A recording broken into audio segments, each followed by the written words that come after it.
দীর্ঘদিনের জমে থাকা ক্ষোভের হঠাৎ বিস্ফোরণ বিডিআর সদস্যদের আজকের এই অসন্তোষ। অপারেশন ডালভাতে দুর্নীতি, কম বেতন, অব্যবস্থাপনা, কর্মকর্তাদের নিপীড়ন, মানসিক নির্যাতন এসব বিষয় প্রধানমন্ত্রীর কাছে তুলে ধরতে চেয়েছিলেন বিডিআর সদস্যরা, কিন্তু তাদের অভিযোগ এর কিছুই হতে দেননি শীর্ষ কর্মকর্তারা। আর এসব নিয়ে কথা কাটাকাটির জের থেকেই হঠাৎ করেই সূত্রপাত হয় অসন্তোষের। এ কথাগুলো বেরিয়ে এসেছে বিক্ষুব্ধ সৈনিকদের মুখ থেকে। বিস্তারিত জানাচ্ছেন বদরুদ্দোজা বাবু, ক্যামেরায় ছিলেন মেজবাউদ্দিন মল্লিক। অপারেশন ডাল ভাত। দেশে জিনিসপত্রের দাম যখন চড়া, তখন সাধারণ মানুষের কিছুটা স্বস্তি দিতেই এই কার্যক্রমের শুরু, যা পরিচালনা করেন বিডিআর সদস্যরা। এই কার্যক্রম বিডিআরকে সাধারণ মানুষের কাছে সম্মান এনে দিয়েছে ঠিকই, কিন্তু জন্ম দিয়েছে ক্ষোভ, বিক্ষোভ আর বিভক্তির, বিশেষ করে সুযোগ সুবিধার দিক থেকে। ক্ষুব্ধ সৈনিকদের মুখে এগুলোই শোনা গেছে বারবার। জিনিসপত্রের দাম কারা বাড়াইছে শুনবেন? অরিজিনাল সেনা কর্মকর্তারা বিডিআরকে দিয়ে দাম বাড়াইছে। আস্তে আস্তে বর্ডার থেকে সমস্ত মাল নিয়ে আসতো, নিয়ে আসা স্ট্রোক করতো বিডিআরের প্যারেড গ্রাউন্ডে।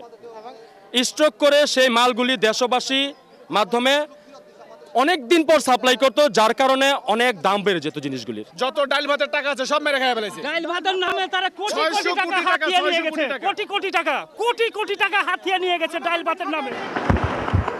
শুধু অপারেশন ডাল ভাত নয়, বিডিআরের শীর্ষ কর্মকর্তাদের নিয়ে অভিযোগেরও শেষ নেই। রাইফেলস স্কোয়ার এবং বিডিআর দরবার হলের ব্যবস্থাপনা আর নির্বাচনের কাজ শেষে পাওনা টাকা পরিশোধে বঞ্চনা, কম বেতন ভাতা এসব নিয়েও বাহিনীর সাধারণ সদস্যরা ছিলেন ক্ষুব্ধ। ডিজি মহোদয় বিডিআরের অর্থ সম্পদ সমস্ত কিছু লুটপাট করে নিছে। এক একটা পাজারু দাম হচ্ছে 50 লাখের ঊর্ধ্বে। সব বিডিআরের রক্তের ঘামানো টাকা। তার টাকা এয়ারপোর্টে ধরে খাইছে, এটা গুজব করে দিছে, বুঝছেন?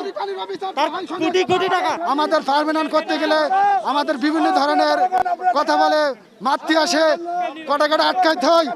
আমরা যাতে আর এরকম আমরা চতুর্থ শ্রেণী থাকতে রাজি না, আমরা সরকারি হতে চাই।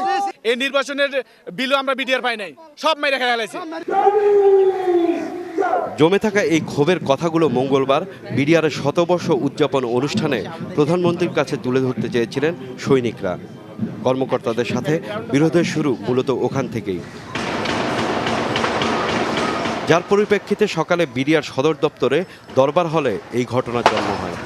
অনেক কিছু দাবি করেছিল যা প্রধানমন্ত্রীর কাছে উপস্থাপন করার কথা ছিল, সেই দাবিগুলো ডিজি উপস্থাপন করে নাই, বরঞ্চ সেই সৈনিককে মেরে ফেলা হয়েছে। সংঘর্ষ, রক্তপাত, মৃত্যু আর অসহনীয় রুদ্ধশ্বাসের পথেই বিডিআর সদস্যরা জানিয়ে দিল তাদের দীর্ঘ সময় ধরে জমে থাকা ক্ষোভের কথা। বদরুদ্দোজা বাবু, এনটিভি নিউজ, ঢাকা।